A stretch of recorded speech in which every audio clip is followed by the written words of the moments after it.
अस्सलाम वालेकुम प्यारे बच्चों। आज हम चौथी जमात उर्दू क़वायद का हम इयादा करेंगे। आइए हम इसे देखते हैं। अज्ज़ाए कलाम, हम जो बात करते या लिखते हैं इसे कलाम कहा जाता है। कलाम में हम बहुत सी चीज़ों, कामों और खुसूसियतों वग़ैरह का ज़िक्र करते हैं। जिस कलाम में कोई मुकम्मल बात समझ में आती हो उसे जुमला कहा जाता है। जुमले में आने वाली चीज़, काम और इनकी ख़ासियत बताने वाले लफ्ज़ों को अज्ज़ाए कलाम कहते हैं। इनकी चंद अहम किस्में हैं, मसलन इस्म, ज़मीर, सिफ़त, फ़ेल और मुताल्लिक़ फ़ेल वग़ैरह।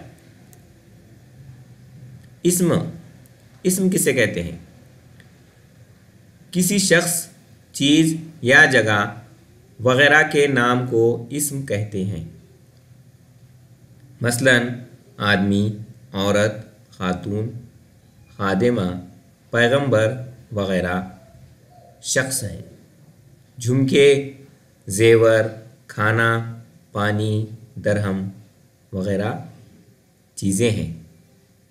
अरब, खैबर, वतन, दुकान, घर वग़ैरह जगह हैं। यानी इन चीज़ों को हम इस्म कहते हैं, यानी इन नामों को हम इस्म कहते हैं। इस्म की किस्में: इस्म आम, इस्म ख़ास। अगर किसी इस्म से ख़ास शख्स, ख़ास चीज़ या ख़ास जगह की पहचान नहीं होती हो तो इसे इस्म आम कहते हैं। मसलन मिसाल देखिए, शायर, अदीब, किताब, पैसे, कपड़ा, अखबार, बाग, कस्बा, घर, स्कूल, मस्जिद, जलसागाह। ये इस्म आम की मिसालें हैं। इस्म ख़ास: अगर किसी इस्म से ख़ास शख्स, ख़ास चीज़ या ख़ास जगह की पहचान होती है तो इसे इस्म ख़ास कहते हैं। मसलन मिसालें उसकी देखिए बच्चों, शफ़ीउद्दीन नैयर, अल्लामा इक़बाल, ये नाम है, ये इसे हम इस्म ख़ास कहते हैं। कोहिनूर इस्म ख़ास है। कुरान इस्म ख़ास। ताजमहल, दिल्ली, अलीगढ़, ये जगहों के नाम हैं जो इस्म ख़ास हैं। आइए बच्चों हम आगे बढ़ते हैं। आगे हम देखते हैं मुज़क्कर और मुअन्नस। वो इस्म जो बातचीत और लिखने में नर के तौर पर इस्तेमाल होते हैं उन्हें मुज़क्कर कहते हैं।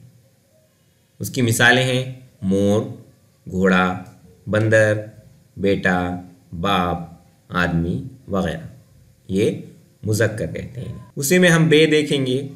वो इस्म जो बातचीत और लिखने में मादा के तौर पर इस्तेमाल किए जाते हैं उन्हें मुअन्नस कहते हैं। उसकी मिसालें हैं बीवी, घोड़ी, गाय, चिड़िया, शेरनी वग़ैरह। ये मुअन्नस हैं।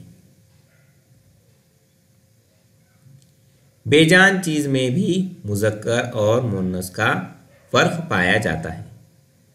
बेजान मुज़क्कर कौन कौन से हैं? गांव, घर, गेहूँ, बादल, आसमान, पानी, भट्ट वग़ैरह। बेजान मुअन्नस पूरी, कढ़ाई, गुड़िया, फसील, ज़मीन। ये चीज़ें बेजान हैं लेकिन ये मुअन्नस हैं।